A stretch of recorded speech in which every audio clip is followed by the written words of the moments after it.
Welcome back. Thanks for staying with us on News at Prime. South African retail giant Shoprite revealed yesterday that it had suffered a data breach. It says the breach affected names and identity numbers and some customers who had used its money transfer services in Eswatini, Namibia and Zambia.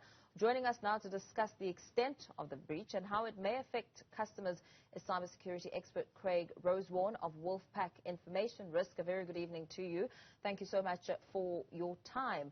We are seeing more and more of these breaches on big business. Not so long ago, Dis-Chem had the same complaint. How big is this problem?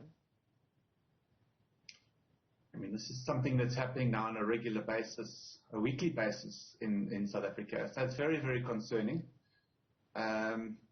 And this is part of a global concern around the world where we're seeing a massive increase in cyber crime attacks. And it's not just leveled against companies, it's leveled against countries, and it's leveled against us in an individual basis as well. So what are some of the trends and perhaps how serious is this breach when it comes to Shoprite customers? Look, at this point, there's very little details that have been released, so it's hard to comment on anything. But a breach of any nature, the worst segment that is affected is us as consumers, is us as clients. And it's our information that typically is often out there in the mix. From what we've read about at Shoprite at this point in time, it seems like it's isolated to a country or two in terms of international money transfers. They claim that not that much personal information has been leaked. But, I mean, even if it's just your ID number and some sort of other association with your name, that is damaging enough, and that information can be utilized against us in terms of identity theft and other types of cybercrime, such as phishing attacks to try and lure you to provide the attackers with more information.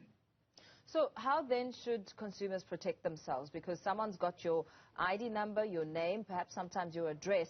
How do you ensure that you don't become a victim? Look, the most important thing, I think we all just have to adopt an element of suspicion in terms of any sort of communication, any sort of deals that we see online. We have to scrutinize. Even if it looks legitimate, we still have to, because attackers are getting increasingly clever in terms of disguising their attacks and even using some of the security tools that we would use in terms of encryption, etc., to make their sites look legitimate. So be suspicious. And please, I would urge your listeners to every single account that you've got, from social media platforms to any other online platform that you use in terms of transactions, go and enable two-factor authentication today, so that if someone does happen to steal your login username and password, they've still got to get through your one-time password or some sort of an app that you can actually use to authenticate yourself. That's by far are the most two important elements in this regard. We're also learning that this is perhaps an ongoing trend that South African businesses should expect to see in the future. Why is that?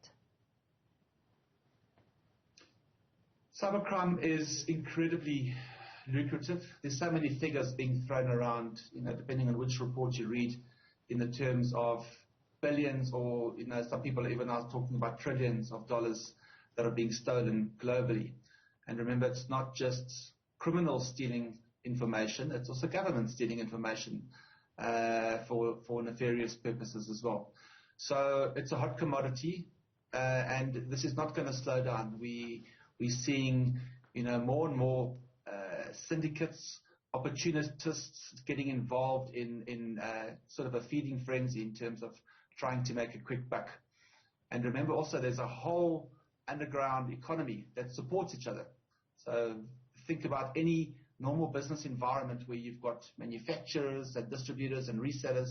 The exact same thing happens in the cyber underworld, where people manufacture very, very dangerous types of software code that is used for attacks. Others harvest large-scale credentials. They sell it on to people that try and monetize it. So, yeah, it's a booming business. And I mean, the COVID-19 pandemic has resulted in more and more businesses transitioning to conducting operations online. So the online businesses are going to start increasing more and more because COVID-19 has taught some big lessons. So it means that the retailers will continue to fall victim. Yes, definitely. And not just retailers.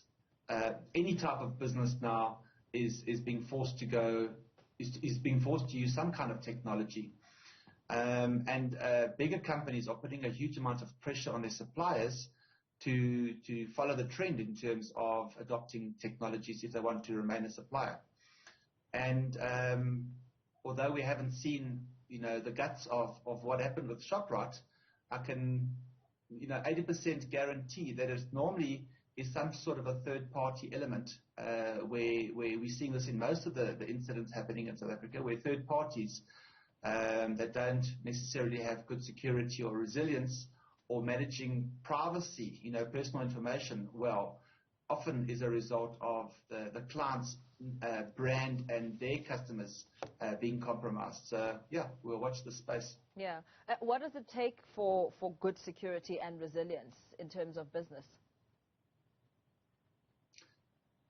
So many people automatically think when it comes to cybersecurity that it's all around technology and firewalls and antivirus. Of course, that's an important, very small piece of the puzzle nowadays.